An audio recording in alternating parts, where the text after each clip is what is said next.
Hello friends, welcome to Sakthi Krishna vlogs. இன்றைக்கி நம்ம இந்த வீலாகில் ஒரு சிவன் கோயிலை பற்றின இன்ஃபர்மேஷன் தாங்க பார்க்க போகிறோம். இந்த சிவன் கோயில் ரொம்ப ரொம்ப பழமையான ஒரு அற்புதமான சக்தி வாய்ந்த ஒரு கோயில் அப்படின்றத நாங்கள் போனதுக்கப்புறம் தாங்க தெரிஞ்சுக்கிட்டேன். இந்த கோயில் பற்றின சிறப்பு அம்சங்களை பற்றி இன்னும் கொஞ்சம் நேரத்தில் பார்ப்போம். அதுக்கு முன்னாடி நம்ம சேனலை இன்னும் சப்ஸ்கிரைப் பண்ணாமல் பார்க்குறீங்கன்னா நம்ம சேனலை சப்ஸ்கிரைப் பண்ணிக்கோங்க. உங்கள் சப்போர்ட் ரொம்ப ரொம்ப முக்கியங்க. Thanks for all your support. வாங்க அந்த கோயில் பற்றின இன்ஃபர்மேஷனை பார்ப்போம். இந்த கோயிலோட பேர் கந்தலீஸ்வரர். அங்கே இருக்கிற ஈஸ்வரரோட பேர் தான் கந்தலீஸ்வரர். அங்கே இருக்கிற அம்பாலோட பேர் நகை முகவல்லி. இந்த கோயில் எங்கே இருக்குன்னு பார்த்தீங்கன்னா, குன்றத்தூர் கண்டிப்பாக நம்ம எல்லாருமே போயிருப்போம். அந்த குன்றத்தூர் அடிவாரத்தில் இருந்து பார்த்தீங்கனாலே இந்த சிவன் கோயில் தெரியும். அந்த சிவன் கோயிலுக்கு முன்னாடி தான் உலகளந்த பெருமாள் கோயில் இருக்குது. அந்த உலகளந்த பெருமாள் கோயில் பற்றின இன்ஃபர்மேஷனையும் என்னோட இன்னொரு வீடியோவில் கொடுத்துருக்கேன். வேணுன்றவங்க அதை பாருங்கள். ஸோ குன்றத்தூர் போகிறீங்க அப்படின்னா மறக்காமல் இந்த கோயிலுக்கும் போயிட்டு வாங்க. ஏன்னா புராண கதைகள் என்ன சொல்லுது அப்படின்னா, தேவர்களை கொடுமைப்படுத்திய அசுரன் தரகாசுரனை அழிக்க முற்பட்ட முருகன் படையோடு கிளம்பி திருப்போரூரில் ஒரு பெரிய போர் நிகழ்த்துறாரு. அந்த போரில் தரகாசுரனை முருகன் வதம் செய்கிறாரு. அந்த சூர சம்ஹாரம் முடிஞ்சதுக்கப்புறம் மன அமைதி பெற அவர் திருத்தணியை நோக்கி புறப்படுறாரு. அப்போது புறப்படும் போது அந்த வழியில் போயிட்டு இருக்கும்போது இவர் குன்றத்தூர் மலையில் உட்காந்து அவர் ரெஸ்ட் எடுக்கிறாரு. அந்த டைமில் குன்றத்தூர் மலையில் தங்கி இருந்த முருகன் ஒரு சிவலிங்கத்தை உருவாக்கி அதை பிரதிஷ்டை செஞ்சு தினமும் அந்த சிவலிங்கத்துக்கு சிவபூஜை பண்ணிட்டு வந்திருக்காரு.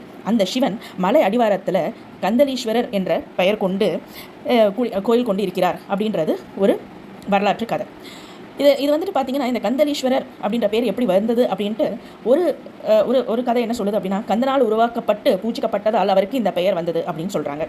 அதே மாதிரி ஷேக்கிலார் பிறந்த இடம் இந்த குன்றத்தூர் அப்படின்றது நம்ம நிறைய புராண கதைகளில் படிச்சிருப்போம். இங்கே ஷேக்கிலாருக்கு பார்த்தீங்கன்னா பக்கத்துலேயே அவர் வாழ்ந்த ஒரு இடம் இருக்குது. அதனுடைய பிக்சரையும் நான் நம்ம இந்த வீடியோவில் போட்டிருக்கேன். பார்த்தீங்கன்னா உங்களுக்கே தெரியும். ஸோ அவர் தான் பெரிய புராணத்தை பாடினவர். அவரும் இந்த கோயிலுக்கு பல திருப்பணிகளை செஞ்சுருக்காரு. அப்போது ஒரு புராண கதை என்ன சொல்லுது அப்படின்னு பார்த்தீங்கன்னா, அவருக்கு சிவன் ஒரு பிரம்மாண்டமான தரிசனத்தை தராரு. அந்த தரிசனத்தை கண்டதும் ஷேக்லா சொல்கிறாரு, என்னுடைய அகந்தை எல்லாமே அழிஞ்சு போயிடுச்சு, என்னோடய உலகப்பற்று எல்லாமே கலைஞ்சு போயிடுச்சு அப்படின்ட்டு அவர் சொல்கிறாரு. அப்போது என்னோட கர்வம் தொலைந்ததை நான் உணர்றேன் அப்படின்ட்டு ஷேக்லா சொல்கிறாரு. அதனால் இவருக்கு என் கர்வத்தையும் செருக்கையும் அளித்த கந்தலீஸ்வரா என்று நெடுஞ்சான் கிடையாக விழுந்து வணங்கினார். அவரோட சிவனுடைய காலில் விழுந்து சரணாகதி அடைந்தார் அப்படின்னு சொல்கிறாங்க. இதில் தான் இந்த பேர் எப்படி இங்கே சொல்கிறாங்கன்னு பார்த்தீங்கன்னா, கந்துதல் என்றால் பற்றுதல், தன்னை பற்றி கொண்டிருந்த ஆணவ பற்றை அளித்த ஈஸ்வரர் அப்படின்றதுனால இவ்வுலகில் வெளியுலக பற்றை அளித்ததால் இறைவனை நெருங்கலாம் என்ற அர்த்தத்தில் கந்து ப்ளஸ் அலி ப்ளஸ் ஈஸ்வரர், கந்தலீஸ்வரர் என்று ஷேக்லார் இறைவனுக்கு திருநாமம் சூட்டி மகிழ்ந்தார் அப்படின்னு இன்னொரு புராண கதை சொல்லுது. மற்றும் இந்த கோயிலில் பார்த்தீங்கன்னா மற்ற சன்னதிகள் பார்த்தீங்கன்னா விநாயகர், தட்சிணாமூர்த்தி, துர்கை, ரிஷபாரூடர், அப்புறம் சூரிய பகவான், சனி பகவான். யூஸ்வலாக சூரிய பகவான், சனி பகவானுக்கு மேக்ஸிமம் தனி சன்னதிகள் இருக்காது. ஒரு சில முக்கியமான கோயில்களில் தான் நான் இது வரைக்கும் பார்த்துருக்கேன். அப்படி பார்க்கும்போதே இந்த கோயிலில் சூரிய பகவானுக்கும் சனி பகவானுக்கும் தனி சன்னதி இருக்குன்றது ஒரு மிகப்பெரிய சிறப்புங்க. அது மட்டும் இல்லாமல் 63 நாயன்மார்களுக்கும் பின்னாடி கோயிலுக்கு அப்படியே அந்த சிவனுடைய சன்னதிக்கு பின்னாடியே பார்த்தீங்கன்னா 63 நாயன்மார்களுக்கும் அங்கே சன்னதி இருக்குது. அது மட்டும் இல்லாமல் இங்கே பார்த்தீங்கன்னா அங்கே ஒரு கோவிலோட ஸ்தல விருஷம் இருக்குது. அந்த விஷயத்தில் பார்த்தீங்கன்னா அந்த கீழே அந்த சுற்றி இருக்கிற அந்த செவுத்தில் ஒரு ஓவியத்தை நீங்கள் பார்க்கலாம். அந்த ஓவியத்தில் பார்த்தீங்கன்னா தனது காலை லிங்கத்தின் மீது தூக்கி வைத்து தன் கண்ணை பிடுங்கும் கோலத்தில் கண்ணப்ப நாயனார் இருப்பார். அது இன்னொரு மிக முக்கியமான சிறப்பு அம்சம் அப்படின்னு நம்ம சொல்லலாம். இது எல்லாத்துக்கும் மேலே இந்த கோயிலில் பார்த்தீங்கன்னா லிங்கம் ஒரு ஸ்கொயர் மாதிரி இருக்கிற ஒரு ஆவுடையார் மேலே பிரதிஷ்டை பண்ணியிருக்காங்க. அதுவும் இந்த கோயிலுடைய இன்னொரு மிகப்பெரிய சிறப்பு அம்சங்க.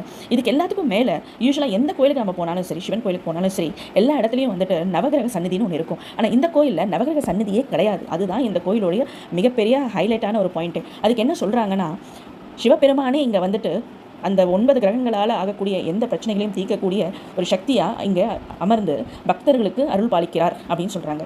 அதனால் இந்த கோயிலில் நவகிரக சன்னதியே கிடையாதுங்க. மற்றும் இந்த கோயிலில் பார்த்தீங்கன்னா சிவ பூஜைகள் எல்லாமே ரொம்ப நேமனிஷ்டியோடு பண்ணுறாங்க. எஸ்பெஷலி பார்த்தீங்கன்னா சிவராத்திரி, பிரதோஷம் அதெல்லாம் ரொம்ப பிரம்மாண்டமாக பண்ணிக்கிட்டு இருக்காங்க. இந்த கோயிலோட டைமிங்ஸ் பார்த்தீங்கன்னா காலையில் 6 மணிலேருந்து 10-11 மணி வரைக்கும் தாங்க இருக்குது. அதனால் நீங்கள் ஒரு வேளை குன்றத்தூர் போகிறீங்க அப்படின்னா நீங்கள் கொஞ்சம் நேரமாக கிளம்பி போயிட்டீங்க அப்படின்னா மேலே குன்றத்தூர் முருகனை பார்த்துட்டு அப்படியே கீழே இறங்கி வந்தீங்கன்னா உலகளந்த பெருமாள் கோயிலை நீங்கள் பார்த்துடலாம். அங்கேருந்து ஜஸ்ட் வாக்கபிள் டிஸ்டன்ஸில் நீங்கள் போனீங்கனாலே நம்ம கந்தளீஸ்வரர் சிவன் கோயிலையும் நீங்கள் பார்த்துட்டு வந்துடலாம். ஸோ மேக்ஸிமம் நீங்கள் வந்துட்டு பார்த்தீங்கன்னா ஒரு 10 மணிக்குள்ளே இந்த 3 கோயிலுமே நீங்கள் பார்த்துட்டு வெளியில் வந்துடலாம். ஈவினிங் வந்து பார்த்தீங்கன்னா 4:30 to 5 திறக்கிறாங்க. க்ளோசிங் வந்து 8 மணிக்குள்ளே க்ளோஸ் பண்ணுறாங்க. ஸோ தயவுசெய்து எப்போ நீங்கள் வந்துட்டு குன்றத்தூர் போனாலும் இந்த சிவனையும் போய் பார்த்து தரிசனம் பண்ணிட்டு வாங்க. நல்லதே நடக்கட்டும். இந்த வீடியோ உங்களுக்கு பிடிச்சிருந்தா லைக் பண்ணுங்கள், சப்ஸ்கிரைப் பண்ணுங்கள், உங்கள் ஃப்ரெண்ட்ஸ் அண்ட் ஃபேமிலிக்கு ஷேர் பண்ணுங்கள். தேங்க்யூ. தேங்க்ஸ் ஃபார் வாட்சிங்.